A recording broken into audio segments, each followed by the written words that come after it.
आज का दौर, आज का समय बड़ा ही भयानक है।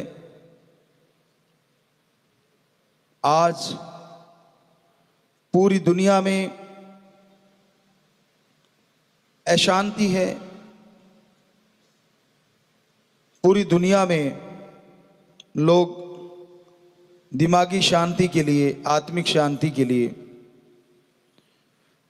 दौड़े फिरते हैं कि हमें आत्मिक शांति मिले, चैन करार मिले।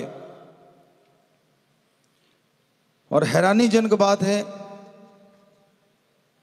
जो चीज हम सबके अंदर है, आत्मिक शांति, उसको ढूंढने के लिए लोग अलग अलग जगहों पे जाते हैं।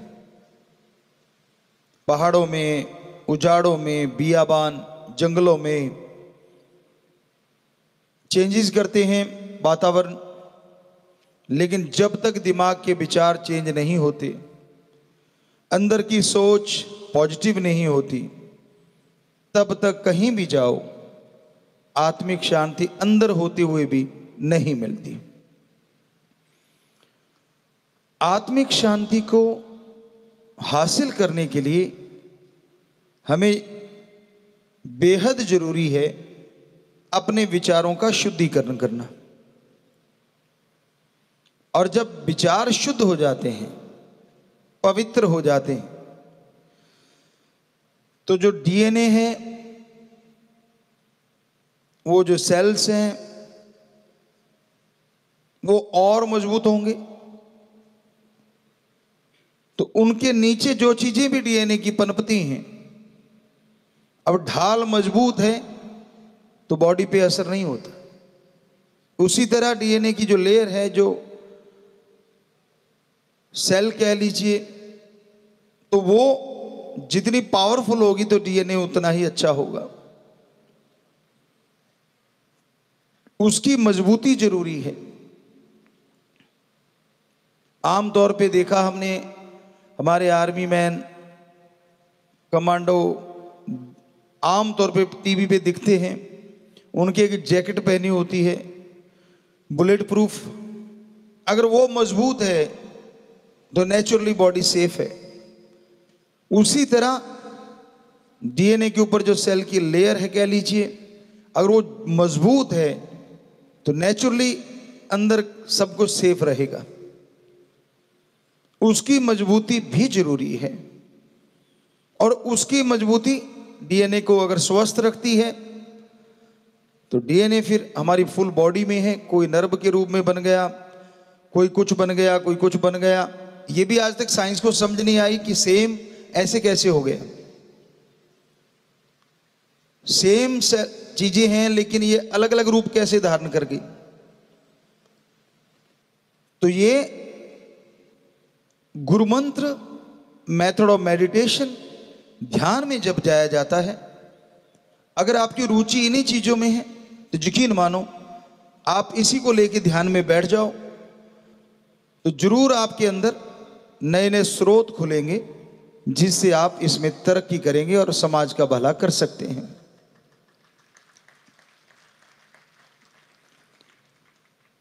क्योंकि पॉजिटिविटी आज पूरी दुनिया के लिए बहुत बड़ी जरूरत है। नेगेटिविटी चारों तरफ, आदमी के दिमाग में, सोच में जब नेगेटिविटी चलती है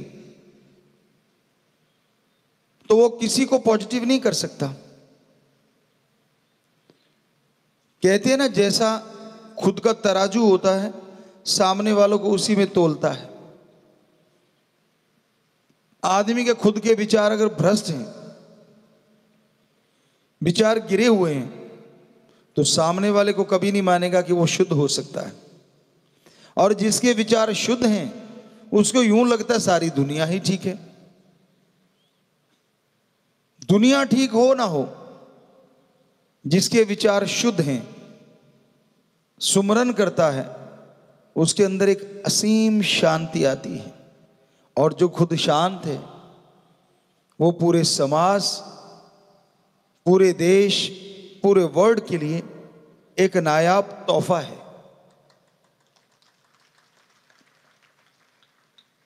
आप अच्छे लोगों की सोहबत करेंगे, ऐसे लोगों की सोहबत करेंगे तो पॉजिटिव रेज आपकी तरफ आएंगी, वो तरंगें आपकी तरफ आएंगी। आपकी शुद्ध भावना है, किसी संत पीर फकीर के पास जाओ, यकीन मानो आपको फील होगा, महसूस होगा कि आप एक ऐसे दायरे में जा रहे हैं, यहां पॉजिटिविटी है, यहां एनर्जी है, यहां शक्ति है, और वो शक्ति ही बताती है कि हां ये संत, ये फकीर एक उससे जुड़ा हुआ है जो शक्ति का स्रोत है। बात है सामने वाले के विचारों की, कैसी सोच लेके आता है। ओपन माइंड से आइए, खुले दिमाग से। आप खुले दिमाग से आएंगे, नैरो माइंडेड ना बनो, तंग दिल ना बनो, खुले दिमाग से आओ। यकीन मानो आप असीम शांति का स्रोत जो आपके अंदर बह रहा है, संतों की सत्संग में आके उससे जरूर जुड़ जाओगे। इसलिए तो बार बार कहते कि सत्संग में आओ जी।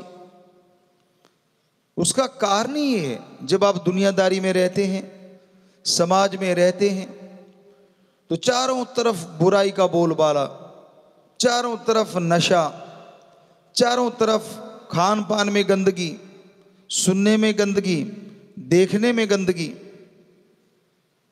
कैसे बचाओगे अपने आप को? तो सत्संग में आओ, एक ऐसी लेयर, या दूसरे शब्दों में वही जो अभी बताया कि हमारे जवान जब कहीं ऐसा आतंकवादियों से, या देखा है खबरों में, मुकाबला होता है तो वो जैकेट पहने होते हैं, बुलेट प्रूफ जरूरी होता है। तो उसी तरह सत्संग में आओ और रूहानियत की एक ऐसी जैकेट पहन जाओ ताकि समाज की बुराइयां आपके आत्मा को भेद ना पाए, आपके दिमाग में छेद कर ना पाए। सत्संग में आने से आदमी के विचार शुद्ध होते हैं।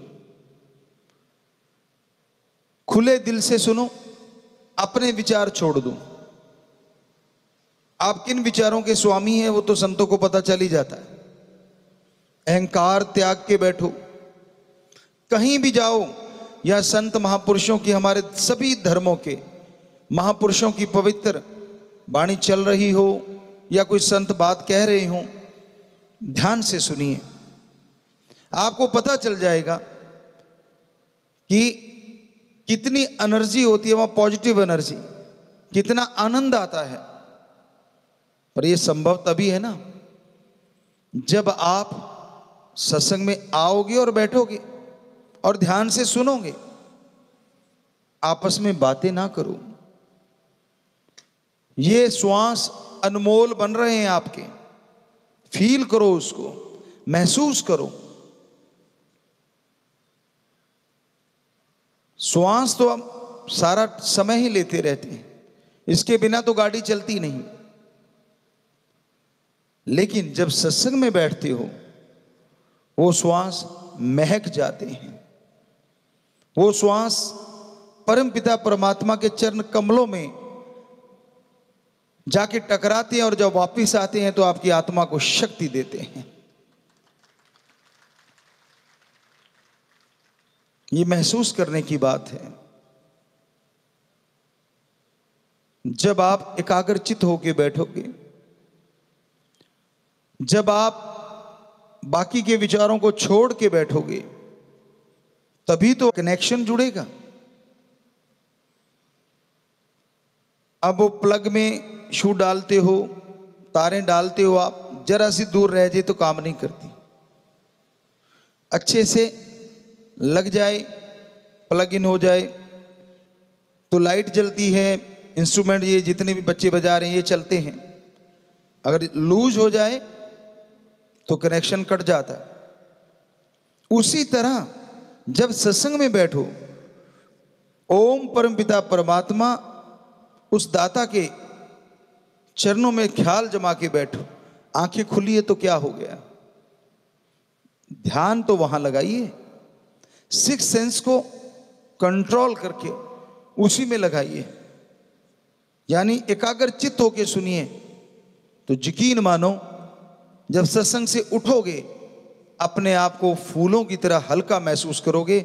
गम दुख चिंताएं हो सकता है सत्संग में ही छूट जाएं।